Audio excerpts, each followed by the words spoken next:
Welcome to Therapy Coaching and Dreams. My name is D. Kelly. I'm here with Jim Shalley. Hi, Jim.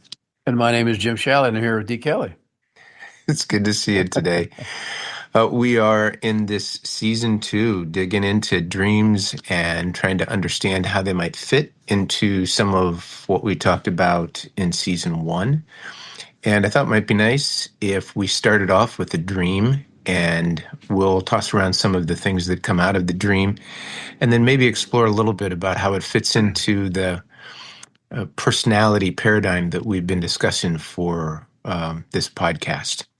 So this dream, Jim, I had, so it's one of mine. So excellent. Full disclosure. Okay, this is going to be great. Yes. So I think I'll be able to help you out this session. Yep, I'm already regretting it. So,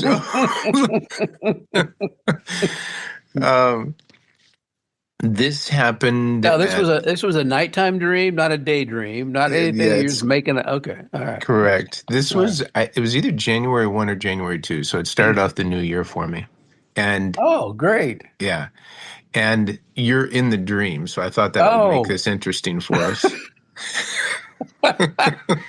Okay, it's not me in the dream, D. It's what you think of me. So this should be great. Perfect. That's exactly where I want to go with this, so people will get a feel for how easy it is to externalize things, but instead to take that in the inner journey and try and understand the characters that are within us. So here's the dream. There's a couple scenes to it, so I'll try and run through it quickly here. But I will say that as soon as I had it, the imagery felt pretty significant to me. So not only did I write it down, but I've gone back to it a couple times. Oh, cool. Yeah. So it starts out in something that maybe the listeners should know. We periodically do trails with ATVs, four-wheelers, and that's kind of how this scene starts. Oh, well, I think I like this dream. Yep. So here's the dream. I'm driving an ATV along with a few others. Jim is one of them.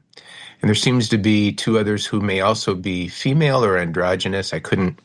When I sat down later and wrote it down, I couldn't remember about those other 2 characters. We drive a long, long time, like 500 miles. It seems like wow.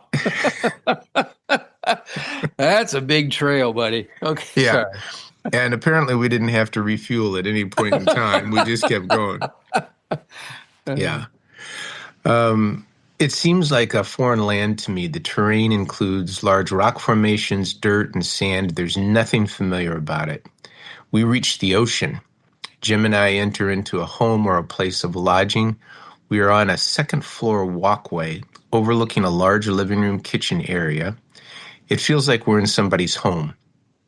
The railing in front of us that's between us and the drop down to the first floor is far too short. It comes up only to our knees or our mid-thigh. Down in this living room floor area, there's a child playing with a remote car. It looks like he might have special needs. There are 2 ladies in the living room as well. Jim is looking for water. I have a bottle or 2 in my jacket to give him. The next thing I know is that I am out in the ocean on wave runners. We are probably 150 feet from shore. I don't know who the other people are who are out there, but I feel a little sense of camaraderie with them. About 40 feet out further, the water begins to turn. It churns. It forms kind of a circle of ripples and waves. I don't know what it is, but I know that something is under the water, and it appears to be very large. Other churning circles of water move closer to us, first to a guy to my right, and then behind me to my left. I think there may be pods of whales, something like that. I'm nervous. I don't know whether to head to the shore or just wait it out. A circle of churning water envelops me. I see the black shadow of creatures underneath the water. They look like they might be very large seals.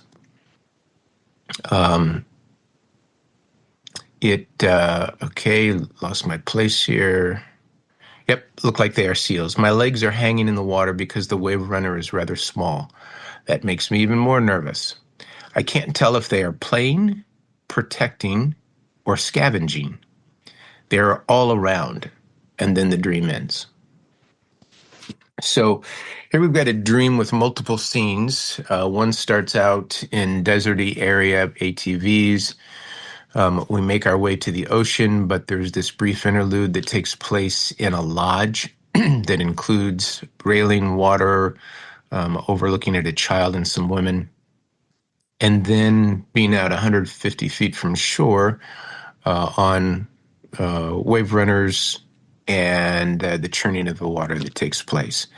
I'd love to start where you started when I said that there is, that in the dream you're there, and you correctly identified how important it is to recognize that this isn't a dream about you, and I didn't call you on January 1st or 2nd and say what's going on. Because I was actually riding a wave runner in the ocean. That's right. So. And you hadn't invited me, and it was all about feeling left out. But for me, I think this is a great time to talk about something that came up very early in season 1, and that was how we perceived ourselves compared to how the other person perceives us. Right.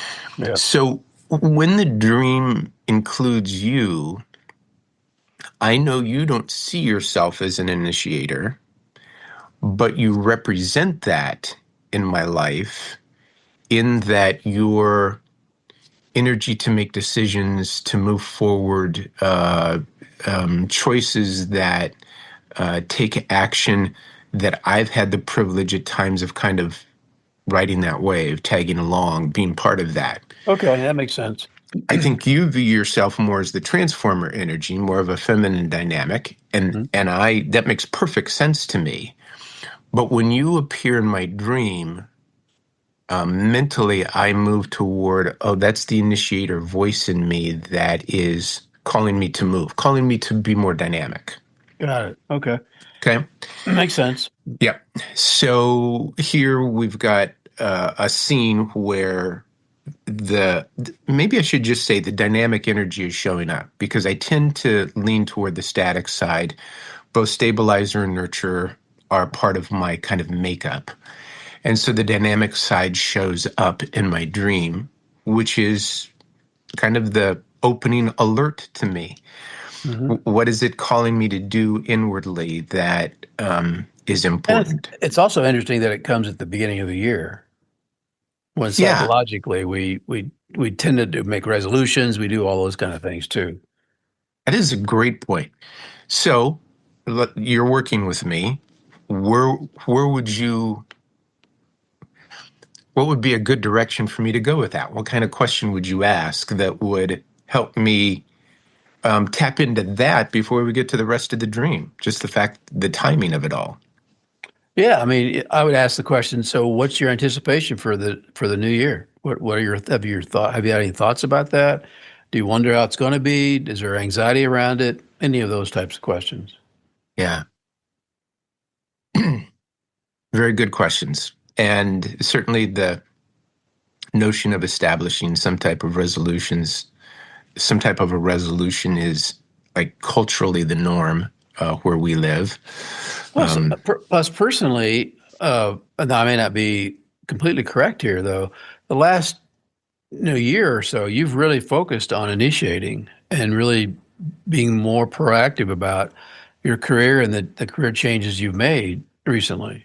So I would say that probably plays in there a little bit as well. And again, it may not be as natural for you. So then I enter the dream, or what I represent enters the dream, because you're right. I would see that me planning these trips has nothing to do with initiating from my perspective. It has to do with, I want to have fun. Yeah. So, and if I focus too much on the initiating part of it, I can get worn out. Because it's not a natural, again, for me, it's not a natural energy. So when you dream about me, yeah, I think it's basically saying you have really connected with that part of you. I think it's significant then to go to a lodge that represents rest, or what would you say? What's the lodge represent for you? Would be another question. Am I moving too quickly past where we're at or not? No, you're not moving too quickly at all. However, I would say that The terrain before we get to the lodge feels very significant to me. So Yes, very the desert. deserty. Yeah, Absolutely. Yeah. yeah. And I think it'd be easy, again, to take this as a just a recognition that sometimes that's where we do trails. But why at this stage, why at this point did the inward psyche Right. use the terrain of desert? So Um, with, do you have any sense of the feeling you had in the desert, in the dream? um, yeah, the emotion that came out was this feeling of this isn't familiar territory, and Hmm. so the movement from a well a 18-year job, but a kind of a 30-year career, and shifting out of that completely into something else feels very much like unknown territory. And Excellent. That's yeah, great. Yeah. the fact though, the two things happen, and I don't want to skip past the lodge piece, but before the dream steps into the lodge, I am aware that we've gone a long, long distance to the ocean, which for me has always been a symbol of the unconscious. Yep. That's true. Yeah. So, and I would love to explore whether we get to it this episode or not, but I'd love to explore the whole area of symbols and their value in therapy, in coaching, Hmm. in dream work, and how symbols become very important things for us if we'll pay attention to them, both Yeah. outwardly and inwardly. Right. Real quickly, to try to go the symbolic direction, for some people, it's less threatening because it means something. It means this, and so it takes kind of the anxiety out of. Well, did it mean this in the dream? Did I really what is this really going to happen? And so it takes that little bit of pressure off. Yeah. Yeah. It also, one of the things that I love about thinking symbolically is it opens you up to multiple pathways as opposed to a singular Absolutely. pathway. Yep. Yeah. And then you almost assess which one it rings the most true in examining all the different possibilities. So Yeah. One of the examples that I've used on numerous occasions is a gentleman who had a dream and he was in a canoe. And I use that canoe imagery as a way by which to say that dream dictionaries are typically not very helpful because dreams are so, so subjective. What makes them so powerful is that they are subjective. What makes them a little more difficult is there's not a set book that says every canoe means this. that'd be nice, wouldn't it? Just Yeah. have some certainties. Yeah. Yeah. So my question to the gentleman with the canoe was, let me give you 5 different possible scenarios of a canoe. A canoe denotes instability because it's one of the least stable modes of transportation. A canoe can represent calm and peaceful waters that you're slowly gliding over the waters. So the emotion is calm and peaceful. It can denote whitewater rapids, and somebody who had a whitewater rapid accident in a canoe as a kid, that might be a traumatic image in a dream.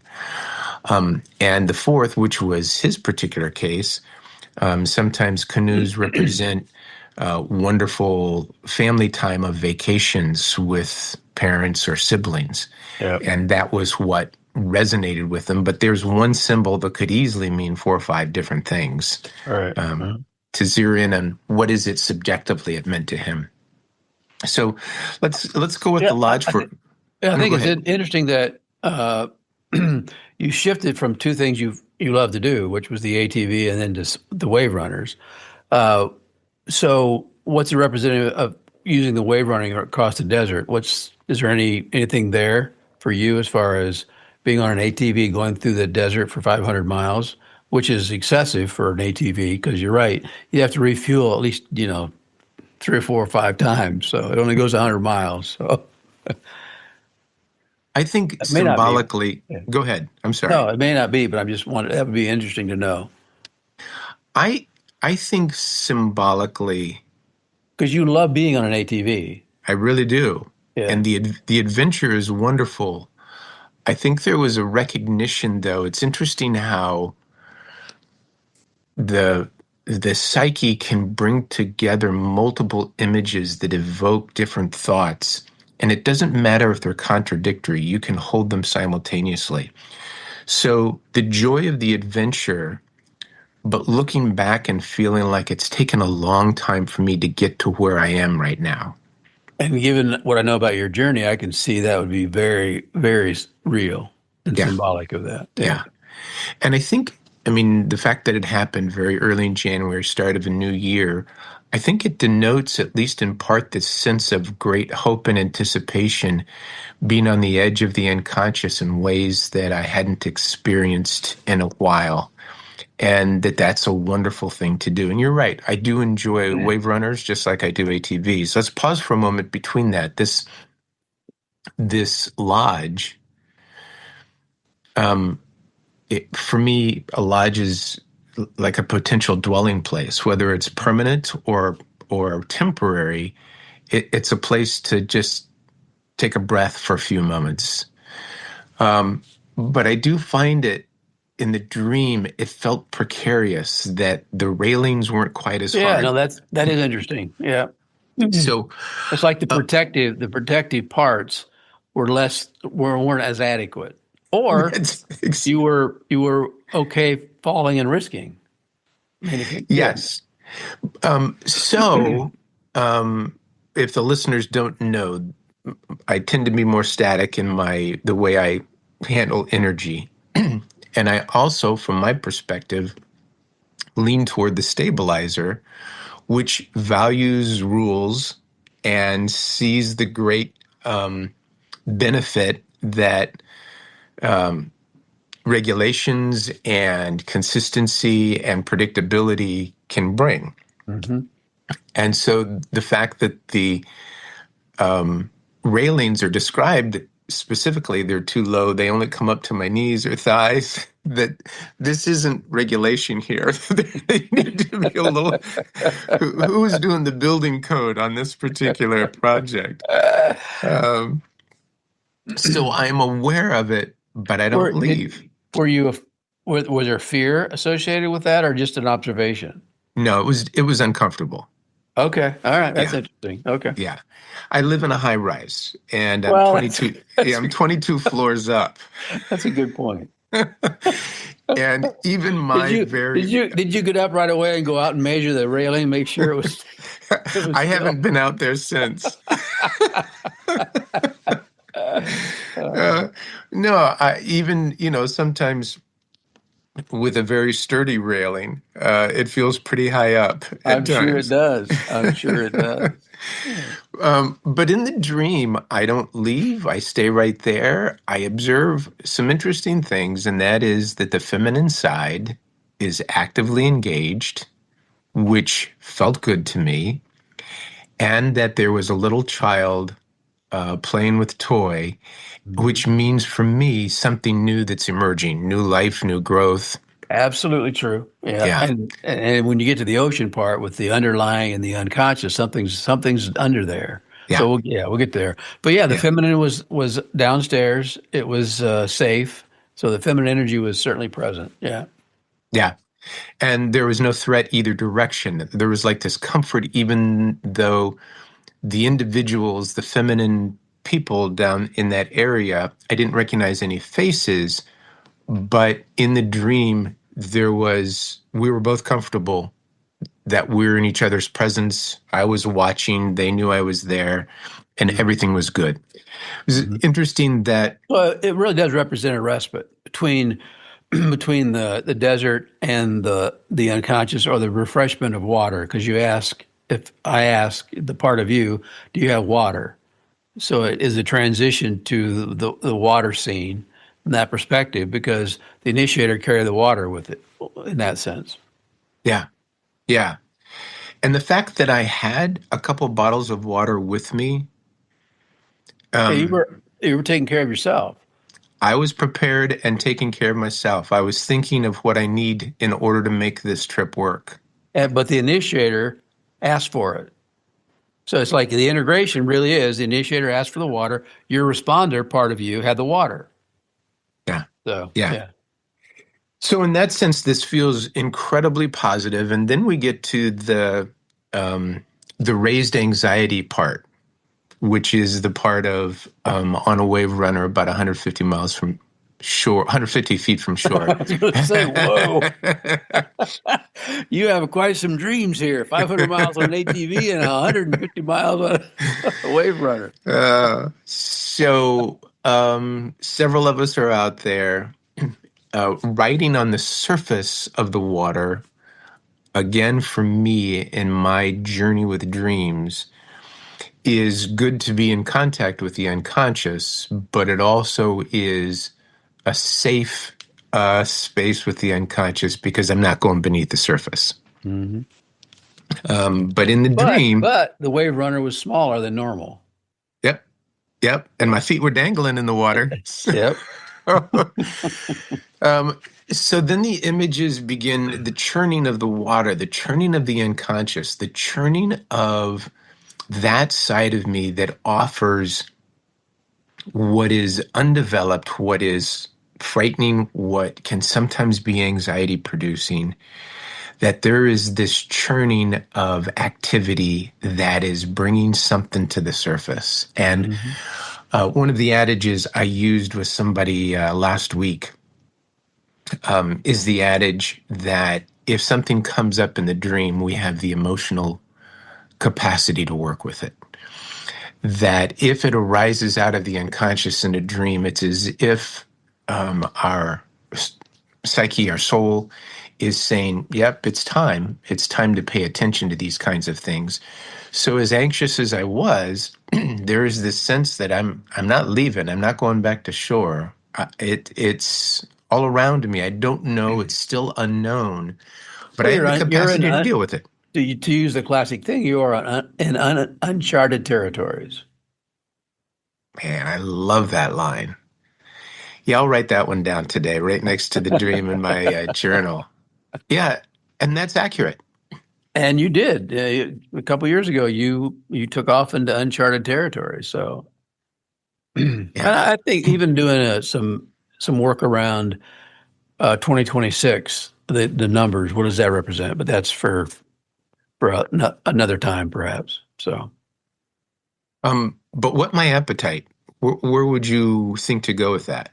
I would just do some symbolic work with just around numbers, like why this year, 2026. A larger context for me, the world seems to be in flux in some ways that maybe we've experienced before, but we certainly haven't done that in our lifetime. Right. So I think all that works together, I think. And you're pretty deep in lots of ways. So there may be a connection for you that's larger than just what you think of being on the water, especially with what I heard you expressing was underneath there was lots of stuff going on in the water, which is typically the unconscious. And the challenge for all of us is to make the unconscious conscious. And so that your feet were dangling, that you were very aware that something was going. That's really interesting from that perspective. And at the beginning of the year. Here's the difficult thing that I often think about when I struggle with where's the unconscious taken me. And that is the saying, you don't know what you don't know. So if it's in the unconscious, by definition, that means... And I prefer to stay there. Yeah. It was interesting to not recognize you as a figure that had been in the dream all the way through when I got out to the unconscious waters, which makes me wonder if the initiation that it takes to step out into the unconscious means that in at least that moment, the initiator had been integrated enough. Absolutely. That's what I would say. Yep. Yeah. Okay. Or you just got tired of me being in the dream. It's like right now. Which is exactly right. So, no, I would say you embraced it. And then that may be very well what the respite was at the lodge. You were integrating that because you took water from that part of you. So in the dream, the masculine and feminine integrated because the awareness of the feminine side that was on the foundational floor, which makes sense to me. Yep. The new birth, the new energies that were taking place, the provisions for the initiator side. So the integration. And just the fact that the railing was lower, which meant you had easy access to the feminine, and it was okay. The access wasn't as scary, so there was more of a transition from that perspective. That's where I would take the positive approach as to why that railing wasn't so high. You didn't need the protection. Yeah. Wow. Integration gives us more freedom. Yeah, it does, because I mean, you think about our model. Where do I need to be? The freedom to Yeah. be able to choose any expression of that. Well, Jim, I hope this journey to dig a little bit more into dreams is helpful to listeners, as well as we move through applying what we've been talking about for the last 20 episodes about personality theory and a model, and how it benefits so much in taking apart some of the pieces of the dream. So, as always, great to be with you, Jim. Great to be with you, D. Thanks. Yep. Bye-bye.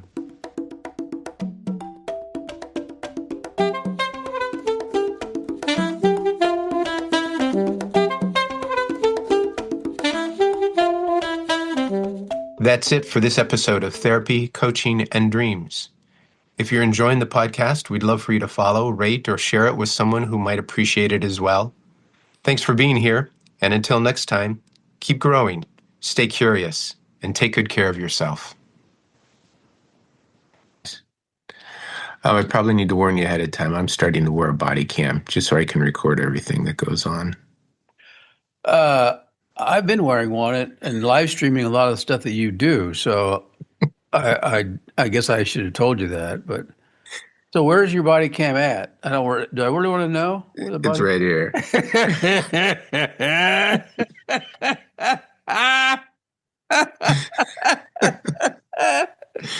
Yeah, I got your body cam right here, buddy.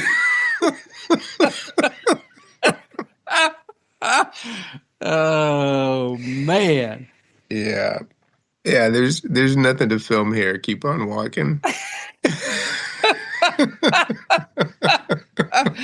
Oh man. Mm. Yeah, no, that's good stuff.